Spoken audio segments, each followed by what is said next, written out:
السلام عليكم ورحمة الله. أورورا أو الفجر رواية تمثل طليعة الوعي والشجاعة والحاجة الاجتماعية، وتساعد على توليد فكر جديد وفهم وإدراك للمضي قدما.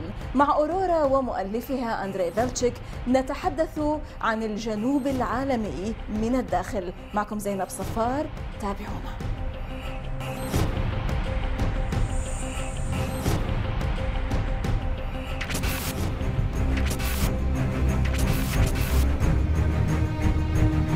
إن كان قلبك يتألم من أجل الإنسانية، فبعد قراءة مؤلفات أندريه فيلتشيك سينزف بغزارة، أو إنك لا تملك قلبا. ولكن في الحين ذاته ستمنحك كلماته الأمل، ولا سيما عندما تقرأ بعض القصص الملهمة عند أناس تحدوا العنف الإمبريالي وقاموا بتغيير مجرى التاريخ. هذا بحسب إحدى المراجعات لكتب فيلتشيك.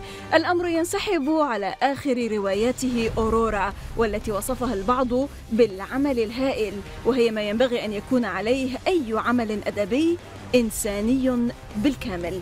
أما كلمة أورورا فتعني الفجر أو آلهة الفجر عند الرومان. أما في اللغة الروسية فقد استخدم مصطلح أورورا قبل القرن العشرين، وبات أكثر رواجا عقب الثورة الروسية عام 1917 نسبة إلى الدور الذي لعبته السفينة الحربية أورورا في الأحداث آنذاك. أندريه فيلتشيك المفكر والروائي الأميركي والصحفي الاستقصائي وصانع الأفلام الوثائقية يخبرنا من الداخل عن فحوى روايته الأخيرة القصيرة أورورا ورمزية أحداثها التي تتجاوز بتأثيرها عدد صفحات الكتاب، ويشرح ماهية ومفهوم الجنوب العالمي والبلاد التي تنضوي تحت مظلته والتحديات التي يصطدم بها وواقعه اليوم.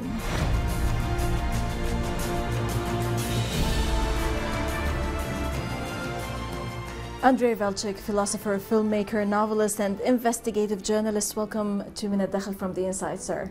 Thank you so much. It's always great to have you, sir. It's great to be here with you. Thank you. Now, congratulations for your most recent published work, your novel Aurora, which means the dawn, I believe. Yes. Can you tell us more about this literary work and how did you start writing it? Well, Aurora is actually, yes, it's a dawn. It's a very symbolic name also. Aurora was a battleship which began the Great October Revolution in what was later Soviet Union. But it is a very beautiful woman's name, and unfortunately novel is dealing with very complex issue, which is cultural imperialism of the West. We all know what the West is doing politically, but what is not very often known is that even its cultural institutions, and I don't want to name them, but you know, Europe particularly has many cultural institutions all over the world. Why don't you name them? Well, because we prefer to know the names. No, I mean, I'm saying that they're cultural institutions, big ones like Alliance Française, like Goethe Institute, like Casa Italiana, like Cervantes Institute. And they are not benign. These institutions can be very dangerous sometimes. How they they work for the empire, actually. They work for Europe, they work for the Western Empire. They identify artists, young talented artists, young talented thinkers who are in opposition to the regimes in their own countries that are serving the Western interests. So in the past, what they would do to people like that, to young thinkers, then directly the intelligence agencies would get involved, they would liquidate them, they would torture them, they would disappear them. Now it's done in a much more civilized way. They fund them, they buy them. So what happens, let's say you are a young... So they become embedded in the system. Yes, that's the goal. So imagine you are a young writer, young lady, young man, writer somewhere in Indonesia or somewhere in Egypt. And you never, you know, you visited capital a few times, you are from the small town, you are very angry because you see how your people are suffering. You see what capitalism, what imperialism, what the pro-Western government is doing to your country. So you are very angry. You paint, you write, you make even some short video clips, and you hope to become a filmmaker, and so on and so on. So these cultural institutions, they come to you and they say, okay, let's have a dinner. Let's talk. If you come to the capital, you come to their, they invite you for a nice dinner, and they say, look, your work is brilliant, and we are going to arrange for you a trip to Berlin, or we will arrange a trip to Paris or to London. And you know, there will be press, you will be interviewed, you will have access, if you are a painter, to a gallery. If you are a writer, you will be interviewed and you could read in some bookstore. And you know, it's all extremely attractive because, and basically, you know, no conditions are attached. You can do whatever you want, but you know, don't be too political. Don't be too political, because really people just want to know about your country. Your country is beautiful, your country is wonderful. We want to know about your culture, how people dress. So if you are an artist, give us some paintings about you know, beauty of your land and how the women and men dress and how they dance and all this. Don't be too political. We don't want to know about slums. We don't want to know about torture. We don't want to know what people do if they disagree with the government, which is pro-Western. Just forget about this. And they basically think, wow, this institution is actually interested in our culture. They go out of their way. They come to Berlin. They come to Paris. They come to London. And suddenly everything is wonderful. You know, they first time in their life they fly abroad, and the hotel is all paid, and their cultural shows, and everybody treats them with great politically correct respect. And they feel that at the age of 25 or at the age of 30, they are entering the zenith of the world. And the trap is that they go back and they are already hooked. There is a promise of the next trip, but there is always this, but please, don't be too political. But please, don't do this and that. It's never fully defined, but intuitively they begin to feel that this is what is expected. That there are certain red lines, the political issues that I shouldn't trespass. I don't want you to go through the plot a lot, because we want also to encourage the people to read Aurora, which is a fantastic novel, a deep novel. But I want you to tell me about the most vital feature or effect of Aurora, and also about the essence of this book and what it exposes. I think that first of all, it exposes the fact that you cannot really totally break the spirit of the nation culturally. And even if it is only few people who are still standing, nothing is lost.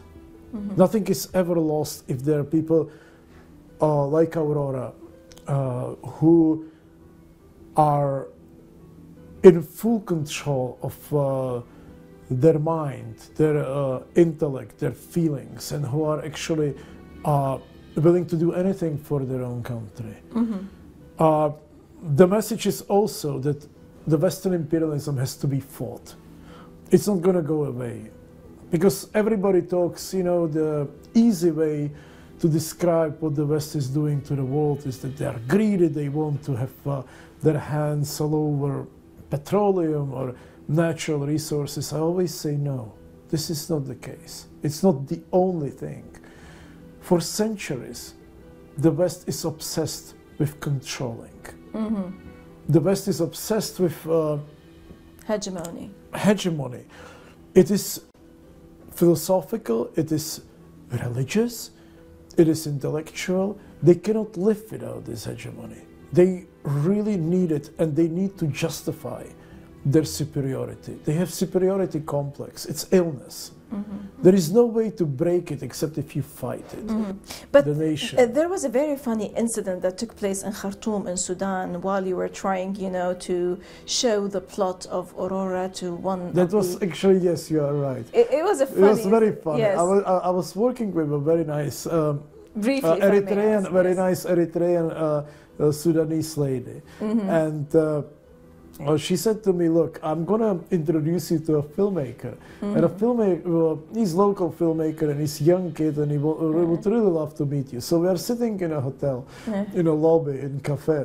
It was one day before I was departing. Yes. And she asked me about Aurora because Aurora was just published, and I began describing the plot. And before the filmmaker was like, "Oh, please come back, and I'm going to take you to all these old towns on the sea, and we can work together. I can show you my country and all this."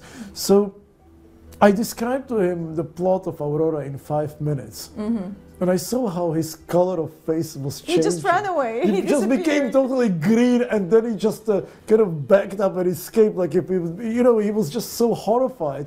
And then she was laughing, and she said, "Well, this is a book about him." Yeah, exactly. Allow me, before we stop for a short break, let's read one of the reviews of Aurora. Quote, "Aurora is what used to be known as a major literary work because it's rare to its time. It represents a leading edge of consciousness, courage, and social need. It creates and helps generate new thought, understanding, and perception going forward. It helps not only express the full human condition, it helps transform it too." So we advise everyone to read Aurora. It's full of very deep information. Andrea, we're going to stop now for a short break, and then after the break we're going to discuss the global south, the notion of the global south and the challenges facing the global south. إذا فاصل قصير ونعود، لا تذهبوا بعيدا.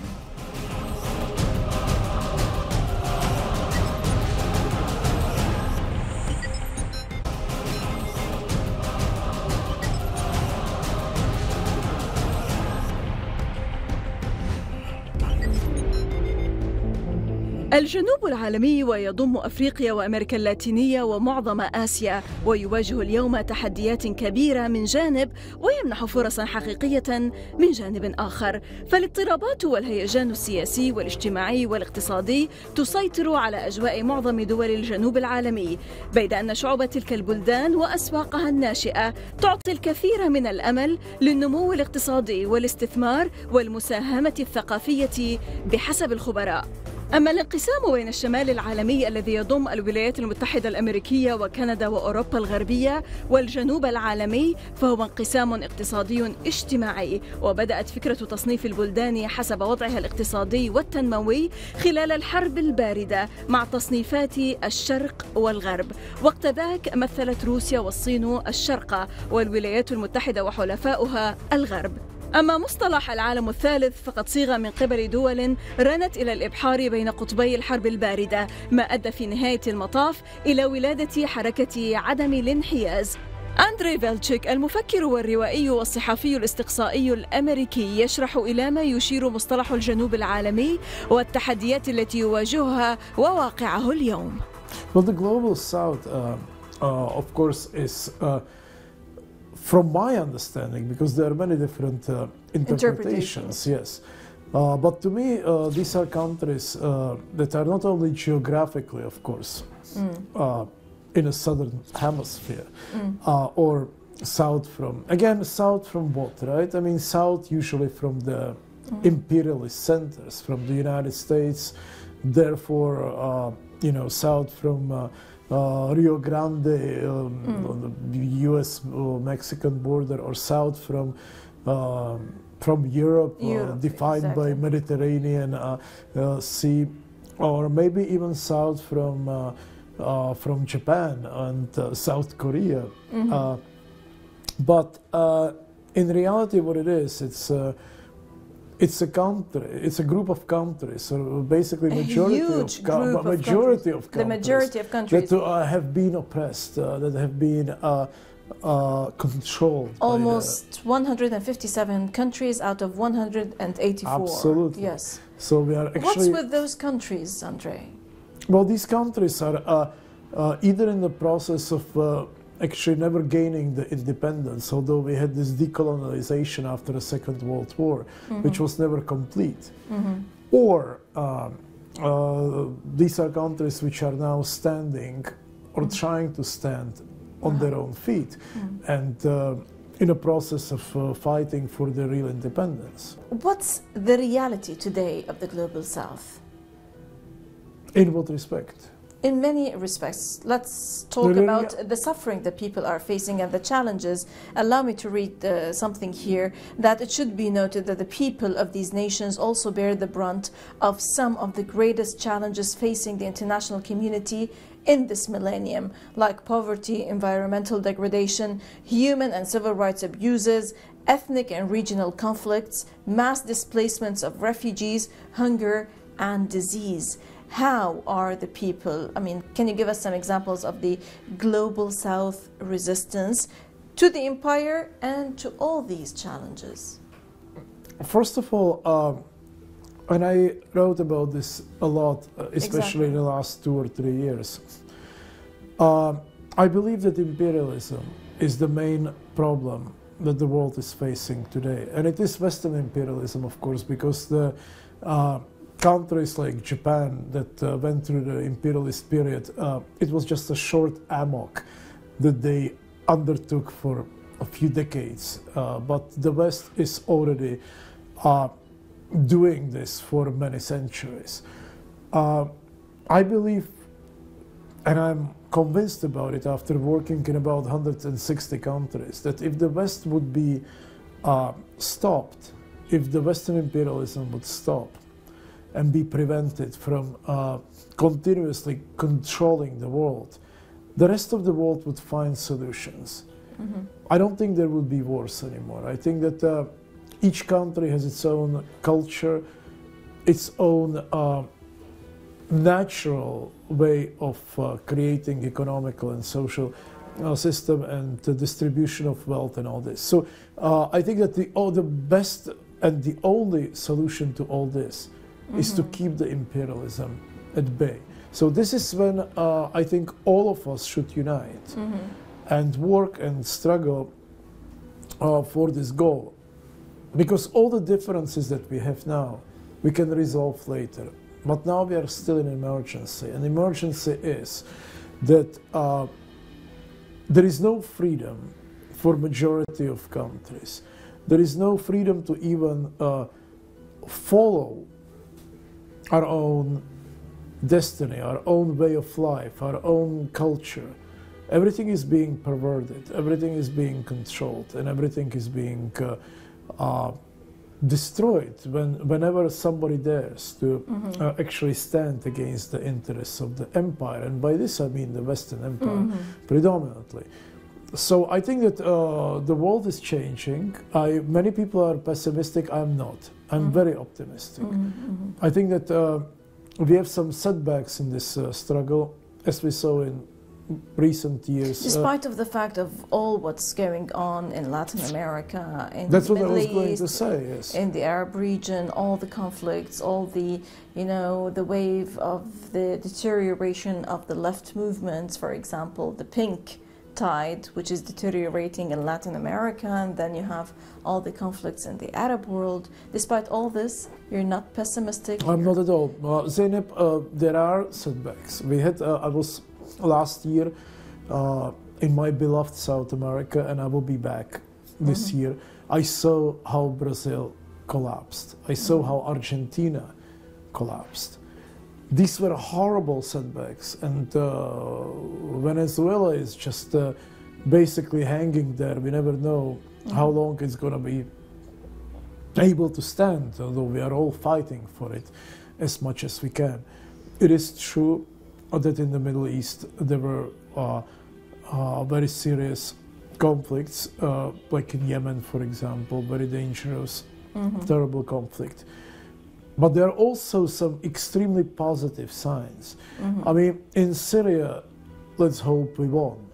Let's hope that Syria prevailed. That's why I call Aleppo Stalingrad of the 21st century. At horrible price, people stood up and they won. You have said that in one of your recent articles, quote, "Who represents the greater menace? Some 300,000 illegal refugees escaping from the countries destabilized, or destroyed by the West, or those millions of Westerners who are annually fleeing their depressing lifestyles and selfishly overimposing themselves on so many economically weaker and therefore more vulnerable parts of the world. Why are you voicing out such a concern in this sense? Well, Zeynep, because I actually do live all over the world.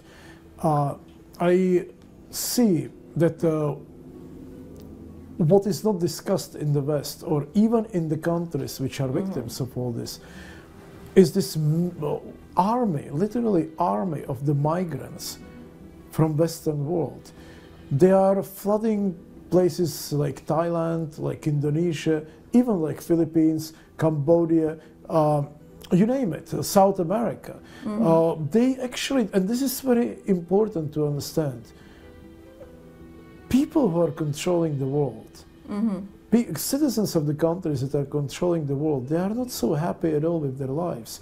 They don't enjoy their life. They much rather live in a place like Vietnam, or much rather live in a place like Thailand, than back in Paris or London or Germany or even the United States. I can give you Indonesia as an example. There are islands like Lombok or Bali, where locals lost absolutely everything. They have no access to the coast, because all the land, although Indonesia has laws that protect the land and they forbid the land to be sold to foreigners, there's always a way to go around it. You know, the foreigners marry local people, they team up, and at the end, the land ends up in the hands of the foreigners. Yes, exactly. And this all is gone. There are you cannot even have access to the beach anymore in these islands. And this is we can keep this conversation, Andrei, yes, please. Going on and on and on, and it's really so tormenting to see that such kind of countries are being turned into something else at the hands of foreigners who invaded through different, twisted ways. Andrei, we have to stop now, I'm afraid, on this edition. Andrei Feliczek, philosopher, novelist, filmmaker, and investigative journalist, many thanks indeed for joining us. You'll be joining us also next week to talk about the various forms and shapes and definitions of terrorism, particularly Western terrorism. Of course. You're always welcome, sir. You're always welcome, sir. إذن اللقاء يتجدد مع أندريه فيلتشيك للحديث أكثر عن الإرهاب، عن توصيفات الإرهاب وأشكاله المتنوعة. للمزيد من التواصل بريدنا @Mayadeen.net وصفحتنا على الفيسبوك من الداخل، من كل فريق عمل من الداخل، من كل الميادين. السلام عليكم ورحمة الله.